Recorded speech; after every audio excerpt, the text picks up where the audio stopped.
Good morning সকলকে। আশা করি তোমরা যে যেখানে আছো সবাই খুব ভালো আছো, সুস্থ আছো। আর আমি ভগবানের কাছে সবাই প্রার্থনা করি তোমরা যে যেখানেই থাকো না কেন সবাই যেন খুব ভালো থাকো আর সুস্থ থাকো। তো সকালবেলায় ঘুম থেকে উঠে বাসি কাপড় ছেড়ে দেখো এখন রান্নাঘরে চলে এসেছি। তার আগে বাড়ির কাজগুলো করে নিয়েছি। আমার তো কাজ থাকে সকালে শুধু বাসন মাজা, যেহেতু বোন ঘরটা মুছে নেয়, তো বাসন মেজে এখন রান্নাঘরে এসেছি রান্না করতে। তবে রান্না কিছুই করব না, এখন একটু ভাত করব আর একটু আলু সেদ্ধ ডাল সেদ্ধ করব, কারণ ছেলেকে স্কুলে নিয়ে যাব, তো ওকে তো খাইয়ে নিয়ে যেতে হবে। সেই কারণে ওর জন্য একটু ডাল আর আলু সেদ্ধ দিলাম, এটা খাইয়ে নিয়ে স্কুলে যাব আর একটা টিফিন করে দেবো। তো বোন চা করে গিয়েছিল, মানে আমি তো আজকে চা খাবো না, আজকে মঙ্গলচণ্ডী পুজো আছে, কিন্তু বোন তো সেটা জানে না, খেয়াল নেই, সেই কারণে 3 জনের জন্য 3 কাপ চা করেছিল। তো ছেলে তো এখনও ঘুম থেকে উঠেনি, সেই কারণে ওর চাটা ঠান্ডা হয়ে গেছে বলে ফেলে দিলাম। আর আমার চাটা আমি খেলাম না, কারণ ও হেসেলের চা চিনি দিয়ে চা করেছে। আর আমার যেদিন নিরামিষ রান্না করতে মানে খেতে হয়, সেদিন আমি তোমার ওই ঢপে যেগুলো আলাদা রাখা থাকে চা চিনি সেটা দিয়েই করি, মানে নিরামিষ চা চিনি দিয়ে চা করি। আর ওই হেসেলেরটা কি বলো তো, মাঝে মাঝে তোমার ওই এঁঠুয়াতে নাড়া হয়ে যায়, মানে হেসেলের জিনিস কোনো সময়তেই নিরামিষ থাকে না। আর যতই আমি মানে হাত ধুয়ে নাড়ি না কেন, তবুও কেমন যেন একটু লাগে। সেই কারণে উপোস কাপোসের দিন কিন্তু আমি ওই আলাদা চা চিনি দিয়েই চা খাই। তো কাপগুলো ছিল দেখে ভাবলাম কাপগুলো ঝটপট করে ধুয়ে নিই, যত কাজ আগিয়ে রাখবো তত কাজ এগিয়ে থাকবে, তাই না? তো ছেলের আজকে শখ হয়েছে কোলে করে উঠবে। তো এখন 9টা পার হয়ে গিয়েছে, 9:30 মতন বাজছে। তো ঘুম থেকে উঠে বায়না আমাকে, মা কোলে করে নিয়ে চলো কলপারে, তুমি আজকে ব্রাশ করিয়ে দিবা। তো ছেলের আজকে ইচ্ছে পূরণ করার জন্য দেখো কোলে করে মানে স্কুল বলে ফেলছি, দেখছো, কলপারে নিয়ে আসলাম। তারপরে ওকে ব্রাশ করিয়ে দিলাম, এখন ওকে স্নান করাবো। শীতের মধ্যে তো সকালে কোনো দিনই স্নান করতো না, ঠান্ডা লাগতো বলে। ঘুম থেকে উঠতোই তো 9টা, 9:30 আর 10:30টায় স্কুল। আর ঘুম থেকে উঠে কেউ কি স্নান করতে চায় বলো? দিয়ে ওকে এখন স্নান টান করিয়ে ড্রেস পরিয়ে নিয়ে যাবো স্কুলে, কারণ গরম পড়ে গিয়েছে। এখন ও আর জ্বালায় না স্নান করবো না বলে, আর আমারও ভালো হয়েছে, ওকে স্নান টান করিয়ে বেশ ফ্রেশ করে স্কুল দিয়ে পাঠায়। স্নান করে স্কুল যাওয়াটাই ভালো, শরীরটা বেশ ভালো থাকে। কিন্তু ওকে কে বোঝাবে বলো, শীতের মধ্যে ঠান্ডা লাগতো বলে স্নান করতো না, আর এখন গরম পড়েছে তো এখন আর কিছু বলে না, নিজে থেকে চুপচাপ স্নান করে নেয়। তো এই যে স্নান টান করে উঠে চলে গেল ভাইয়ের সাথে খেলতে, ভলুকে আবার ভাই বলে ডাকে। তো টিফিনে কি দিব ভেবে পাচ্ছিলাম না, তো ছেলেই বললো মা আমাকে ফল দাও আর মিষ্টি দাও, আজকে ফল আর মিষ্টি নিয়ে যাব স্কুলে। সেই কারণে একটা মিষ্টি, একটা লাড্ডু আর একটু কলা দিলাম। এখন গরম পড়েছে, কলা খাওয়া বেশ ভালো। তো এই যে ছেলের জন্য দেখো এদিকে ভাতও হয়ে গেছে, আমার কাজও হয়ে গেছে।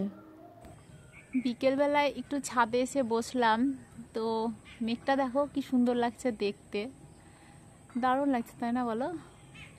আর এই যে এখান দিয়ে একটা কি সুন্দর একটা জিনিস সাদা উড়ে যাচ্ছে, এগুলো সেই মানে ফুল না কি বলছে, যাই হোক তুলো তুলো টাইপের, ভালোই লাগছে দেখতে। মানে সূর্যটা মেঘে ঢেকে গিয়েছে তো তো সেই কারণে এরকম লাগছে দেখতে। একটু বাতাস নেই আজকে। সকালবেলায় ছেলেকে স্কুলে দিয়ে আসলাম, দিয়ে এসে বাড়িতে কাজ ছিল অনেক, কাঁচা ধোয়া করলাম, স্নান করলাম, কলপার পরিষ্কার করলাম, দিয়ে পুজো দিলাম।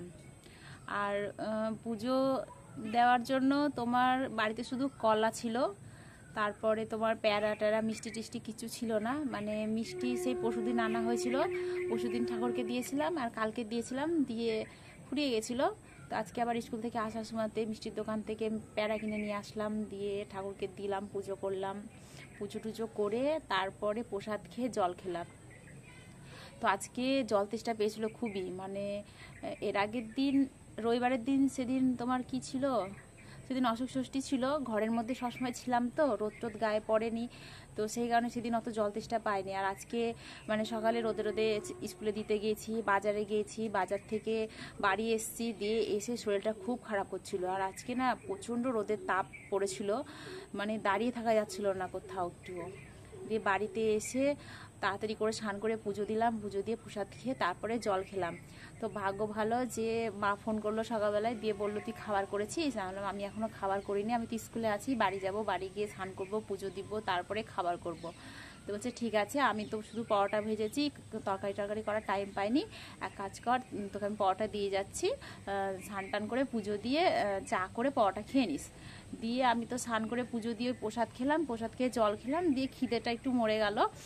তারপরে আর পরোটা খাইনি। দিয়ে আমি আবার গ্যাস ট্যাস মুছলাম, মানে সকালে ছেলের জন্য ভাত করেছিলাম, ডাল সিদ্ধ করেছিলাম, দিয়ে গ্যাস ট্যাস মুছে তারপরে আমার জন্য আবার একটু তরকারি করলাম। তরকারি করে তারপরে ওই ডালটা ছিল, ডালটা ছুকলাম, ছুকে তারপরে লুচি দিয়ে মানে পরোটা দিয়ে ওই তরকারি দিয়ে খেলাম। খেয়ে দিয়ে একটু শুয়েছিলাম, ঘুমও এসেছিলো কিন্তু ঘুমটা হলো না। তার কারণ ওই যে 2:30টার সময় ছেলেকে আনতে যেতে হতো, আর বারবার মানে ঘুমটা আসছে আর ঘুমটা ভেঙে যাচ্ছে, যে মনে হয় 2:30 বেজে গেছে, 2:30 বেজে গেছে। দিয়ে ওই কারণে ধরো পরোটাটা আর বা লুচি কিছুই করিনি আজকে দুপুরবেলা। তো ওই 3টে পরোটা দিয়েছিল মা, 3টেই খেয়ে নিয়েছি।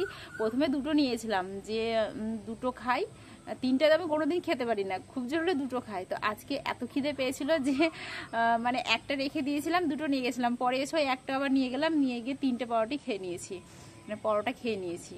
খেয়ে দিয়ে এই তো ঘরে শুয়েছিলাম একটু, তো একটু বাইরে এলাম ছাদের দিকে জামা কাপড়গুলো তুলতে। জামা কাপড় সব ছাদে মেলা আছে। তো মেঘটা দেখে দারুণ লাগলো, তাই একটু মেঘটার ভিডিও করে নিলাম। কালকে তো শুনছি নাকি তোমার সূর্যের চারিপাশে রামধনু উঠেছিল। দুঃখের বিষয়, রোদ পড়ে থেকে মানে যবে থেকে গরম পড়েছে তবে থেকে তো আর ওপর দিকে তাকানো হয় না, দেখাও হয় না। শীতের সময় নেই রোদ দেখতাম যে কখন রোদ উঠছে কখন রোদ ডুবে যাচ্ছে, তখন আকাশের দিকে তাকাতাম, দেখতে পেতাম। আর গরম পড়ে থেকে তো আকাশের দিকে তাকানোই যায় না, তো দেখতে পাইনি। এমনি ফোনে দেখলাম, ফেসবুকে ইউটিউবে সবাই পোস্ট করেছে দেখলাম, ইনস্টাতে ছবি পোস্ট করেছে, এই জন্যই বুঝতে পারলাম। তো রাত্রিরে আবার 2 রকমের খাবার করতে হবে, ভাত করতে হবে, যেহেতু সকালে ভাত করেছিলাম, সকালে খেয়েছে, দুপুরবেলাতে খেয়েছে, যা ছিল বলু চিকু এরা সবাই খেলো। আর রাত্রিরে আমার জন্য ময়দার খাবার করতে হবে, ছেলের জন্য ভাত করতে হবে। কারণ আমার ছেলে যতই যা খাক, ও এক গাছ ভাত না খেলে ঘুমাবেই না। ও বাইরে ভোজ খেয়ে আসুক, যাই খেয়ে আসুক না কেন, বাড়িতে এসে বলবে বাবা ভাত খাবো, এক গাছ হলে ওকে খাওয়াতে হবে। তো ওর জন্য একটু ভাত করব, আমার জন্য একটু লুচি টুচি ভাজবো। দেখি রাতেরবেলা যদি মা খাবার করে তাহলে দিয়ে পাঠাবো না, আর যদি খাবার না করে তাহলে বলবো ঠিক আছে আমি এখানে খাবার করেছি দিয়ে দিচ্ছি, খেয়ে নিও। আমাদের এই হয় জানো তো, মানে পুজো পার্বণ হলে ওই হয়তো সকালে মা করে আমাকে দিয়ে যায়, আমি হয়তো রাত্রে করলাম মাকে দিয়ে আসলাম, বা আমি হয়তো সকালে করলাম মাকে দিলাম, মা হয়তো রাত্রে করলাম আমাকে দিল, এরকম হয়। যেমন আমার দিদির বাড়িও এখানে, তো ঈদের দিন যেমন পরশুদিন হয়েছিল, অসুখ ষষ্ঠী হয়েছিল, আমার দিদিও করে। তো সেই দিন আবার মা ওই বাড়িতে গিয়েছিল, মা দিদি সবাই মিলে একসঙ্গে অসুখ ষষ্ঠী করেছে, ওখানে রান্না বান্না খাওয়া দাওয়া করেছে। আমি বাড়িতে করেছিলাম, বাড়িতে বর ছিল সেদিন, ওর জন্য আমি কোথাও যাইনি। বাড়িতে 2 রকমের সেদিন রান্না হয়েছিল, ওদের জন্য করেছিলাম, আমার জন্যও করেছিলাম। তো সেই লুচি তো সকালবেলাতে ভুলুদেরকে 8টা-10টা খাইয়ে দিলাম, 8-10টা পড়েই ছিল। তো এই যে বললাম আমি ওদেরকে খাওয়াই, ওদেরকে খাওয়াতে আমার কিছু মনে হয় না, বা খাবার নষ্ট হচ্ছে বলে আমার মনে হয় না। কি গরম বলো তো, নিচে যে ঘরটা ঠান্ডা সেই ঘরটাই পড়াচ্ছে, আর বড় ঘরটাই এত গরম যে ঘরে ঘুমানো যায় না। উপরে এসে একটু শুলাম, তো উপরেও গরম লাগছে। তারপর একটু ছাদে এলাম, ও বাবা ছাদে এসে একটু হাওয়া নাই, তবে হালকা একটু বাতাস আছে, ঠান্ডা ঠান্ডা বাতাস আসছে। ছাদে এসে বসে ভিডিও করে শান্তি আছে? শান্তি নেই। মানে পাড়াতে তো সেরকম কারোর সঙ্গে কথা বলি না, আর সত্যি কথা জানো তো এখন পাড়াতে কারোর সঙ্গে কথা বলতেও ভালো লাগে না। ধরো পাইপটাকে নাড়লো হচ্ছে,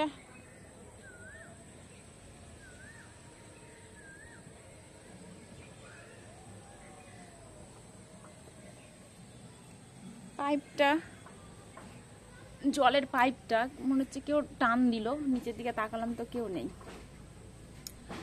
তো ব্যাপারটা হয়েছে, আগে যেমন বিকেল হলে বাইরে বেরাতাম, পাড়াতে সবার সাথে কথা বলতাম, গল্প করতাম। তো একটা জিনিস খেয়াল করে দেখতাম যে মানুষের সঙ্গে যত বেশি কথা বলা যায়, যত বেশি মেশা যায়, তত মানে ঝগড়া অশান্তি, তারপরে তোমার এই কে বললো ও বললো, এরকম একটা টানা হেঁচড়া ব্যাপার থাকে। তো এখন পাড়ার মানুষের সঙ্গে অত মিশিও না, কথাও বলি না, বা নিজের ব্যাপারেও কাউকে কিছু বলতে যায় না, কারো ব্যাপারেও কোনো কিছু শুনতে যায় না, ভালোও লাগে না। নিজের মতো নিজে থাকি সারাদিন মান বাড়িতে, আর যতটুকু কথা বলার প্রয়োজন পড়ে এই যে তোমাদের সামনে এসে বকবক করি।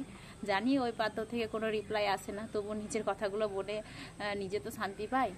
তো আমি এই যে ভিডিও করি, রিলস করি, হ্যাঁ এইসব করি। তো এইসব দেখে আমাদের মানে আমাকে নিয়ে আমাদের বাড়ির আশেপাশে কয়েকটা ফ্যামিলি আছে যারা খুব আলোচনা করে, বা আলোচনা করে এরকমটা না, মানে দেখবে, দেখে ঠ্যাস মেরে মেরে কথা বলবে, এরকম করে। তো কি করবো বলো, কিছু করার নেই।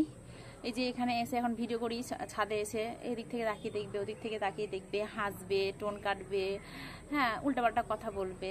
কেন বলে বুঝতে পারি না। আরে বাবা, তোমরা কি করছো না করছো তোমাদের ব্যাপারে তো আমি নাক গলাতে যাই না। তাহলে আমি বাড়িতে বসে কি করছি না করছি এটা দেখারই বা তোমাদের কি দরকার, বা আমাকে এত আলোচনা করারই বা কি দরকার, আমি বুঝতে পারি না। মানে কিছু কিছু মানুষের স্বভাব থাকে মানুষকে এলে আলোচনা করা। আমার যেটা পছন্দ না। আমি আগে করেছি, মিথ্যে কথা বলবো না, আগে যখন আমার কাছে যখন এই যে ফোন ছিল না বা আমি ইউটিউব যখন করতাম না, তখন আমি করেছি। আমি ওই যে বললাম না, আমি মাথাতেই বড় হয়েছি, বয়সেই বড় হয়েছি, আমার বুদ্ধি এখনো কম, মানে কোথায় কি বলতে হয় আমি এখনো সঠিক জানি না। তবে যখন ফোন ছিল না, সত্যি যখন ফোন ছিল না, তখন ওই মানুষের সঙ্গে গিয়ে বসতাম, কথা বলতাম, গল্প করতাম, 5টা কথার মধ্যে হয়তো আমিও একটা কিছু খারাপ কথা বলে দিতাম, বা হয়তো ভেবে চিন্তে বলতাম না, কেউ হয়তো কারণ নামে দুর্নাম করছে, তখন হয়তো বলে ফেললাম, হ্যাঁ জানো তো আমি ওর এই জিনিসটা খারাপ দেখেছি, বা ওর এই জিনিসটা করে, বা এরকম টাইপের হয়তো আমি বলে ফেলেছি। এই নিয়ে হয়তো তখন ঝামেলা লেগে যেত, হ্যাঁ কে বলেছে না তো আমি বলেছি, এরকমটা হতো। সেই কারণে ফোন বলে না, ফোন আসার আগে থেকেই আমি মানুষের সঙ্গে কথা বলা, মিশা অনেক বন্ধ করে দিয়েছি। হ্যাঁ মিশি না এমনটা না, সবার সাথে কথা বলি, পাড়াতে এমন কোনো মানুষ নেই যে কারোর সঙ্গে আমি কথা বলি না, এরকমটা না।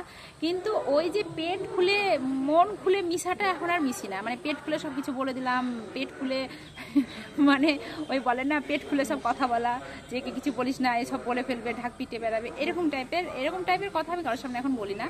কেউ কিছু বললে শুনে নিলাম, ব্যাস। মানে শিক্ষা পেয়েছি মানুষের সঙ্গে কথা বলে, মিশে দেখেছি, মানে শিক্ষা পেয়েছি এক সময় আমি, যে মানুষের সঙ্গে বেশি মিশা ঠিক না। যার সঙ্গে তুমি যত মন খুলে মিশবে, মন খুলে কথা বলবে, একদিন সেই তোমার দেখবে মানে বিপদে ফেলবে। এরকম কেউ একজন ছিল আমার লাইফে, যাকে আমি খুব বিশ্বাস করতাম, বা আমার লাইফের সব ঘটনা তার সঙ্গে শেয়ার করতাম, বন্ধু বলতে পারো, বান্ধবী বলতে পারো, ছিল কেউ। তো যাকে আমি বলেছি সেই আমার সব থেকে বড় সর্বনাশ করেছে বা করার চেষ্টা করেছে। তবে হ্যাঁ, আমি এমন কোনো খারাপ কাজ করিনি যে যার জন্য সে আমার বড় সর্বনাশ করতে পেরেছে বা কোনোদিন পারবে, তবে চেষ্টা করেছিল। সেই যে আমি শিক্ষা পেয়েছি, সেই থেকে কান ধরেছি, বাবা কারোর সঙ্গে আমি সেরকমভাবে মিশবো না, বন্ধুত্বও করবো না, কথাও বলবো না। হ্যাঁ করবো না কেন, করবো আমার মতন যে তাদের সঙ্গে আমি মিশবো। সেই কারণে দেখো আমি এখন স্কুলে যাই, স্কুলে ভগবানের আশীর্বাদে আমি অনেকগুলো বান্ধবী পেয়েছি, 10-12টা বান্ধবী পেয়েছি। তারা সত্যি খুব ভালো, আমার মতন বলে তাদের সঙ্গে আমি বন্ধুত্ব করতে পেরেছি। তাদের সঙ্গে যেটুকু টাইম থাকি, মন খুলে কথা বলি, হাসি ঠাট্টা ইয়ার্কি মারি, পিকনিক করতে যাই, ঘুরতে যাই। এমনকি আমাদের এখন ঘুরতে যাওয়ারও প্ল্যান হচ্ছে, এখানে যাব, ওখানে যাব, সেখানে যাব, মানে বাইরে দূরে বড়দের সব ছুটি পেলে। তো তাদের নিয়ে আমি খুব ভালো আছি, মানে সত্যি খুব ভালো আছি। এটা হচ্ছে ব্যাপার। এই যে আমি এখন বসে ভিডিও করছি, মানে বসে ভিডিও করছি, এই যদি দাঁড়িয়ে ভিডিও করতাম তাহলে তোমাকে দেখাতাম সবারই কীর্তি। দাঁড়াও, যদি কেউ থাকে তাহলে দেখতে পাবা। মানে কালকে আমি আর আমার বোন দাঁড়িয়ে রিলস করছিলাম, তোরে বাবারে বাবা, সবাই তাকাচ্ছে আর হাসছে, মনে হচ্ছে কি না জানি দেখে নিয়েছে, এরকম ব্যাপার। না আজকে কেউ নেই, আজকে বাগান ফাঁকা। তো বোন আজকে তাড়াতাড়ি চলে এসছে, ওর শরীরটা খারাপ, এসে ঘুমাচ্ছেও না, ফোন দেখছে। বললাম যে একটু ঘুরে আসি, গেল না। কালকে চড়ক ছিল জানো তো, যাওয়া হলো না দেখতেও। ডাক্তার দেখাতে গেছিলাম, ওখান থেকে আসলাম, এসে আর যেতে ইচ্ছে করলো না। এই হচ্ছে ব্যাপার। একা থাকাই ভালো, মাঝে মাঝে বলি একা থাকা ভালো, আবার মাঝে মাঝে মনে হয় না সবার সঙ্গে থাকাই ভালো। মানে আমি কি চাই আমি নিজেই জানি না। না গো, তবে একা থাকাই ভালো বলবো, ঝুট ঝামেলা কম থাকে। যত মানুষের সঙ্গে মিশবে, যত কথা বলবে, তত ঝামেলা। মানুষের সঙ্গে মিশবেও না, কোনো ঝামেলাও হবে না। আমি মানে দুই দিক করেই দেখেছি, মানুষের সঙ্গে মিশেও দেখেছি, এখন মানুষের সঙ্গে না মিশেও দেখছি, একা থাকাই ভালো। তো চলো নিচে যাই, নিচেকে ঘর বারান্দাগুলো ঝাড় দিই, ঘরগুলো গুছাই, তারপর আবার সন্ধ্যে টন্ধে দিতে হবে। সন্ধ্যে দিয়ে এই যে রাতেবেলায় বসে পড়েছি এখন লুচি ভাজতে। তো লুচি করব, আর তোমার একটু আলুর তরকারি করব, আর মিষ্টি আছে, বাস এই দিয়ে আমাদের রাত্রে খাওয়া হয়ে যাবে। তো আমি লুচিগুলো বেলে দিচ্ছি, বোন ভাজছে, একা হাতে এতগুলো লুচি তো ভাজা যাবে না। এমনিতে বেশিরভাগ লুচি কিন্তু আমি একাই ভাজি, একাই বেলি। আজকে যেহেতু ও আছে তাই ওকে বললাম ভেজে দিতে, আর ও বেলতে পারে না খুব একটা ভালো, সেই কারণে ও বলে আমি ভাজবো, তুই বেলবি। তাই আমি বেলে দিই, ও ভাজে। আর ছেলে পাশে বসে বসে গুনছে কটা লুচি হচ্ছে না হচ্ছে। তো রাতেবেলাতে মাকে বলেছি খেয়ে যেতে, মা আসবে, মা এসে খেয়ে যাবে। আর এই যে বাড়িতে এই কজন আছি আমরা, এই কজন এখন খাওয়া দাওয়া করবো। তো সবাই খুব ভালো থেকো, সুস্থ থেকো, সবাইকে গুড নাইট, চলো টাটা।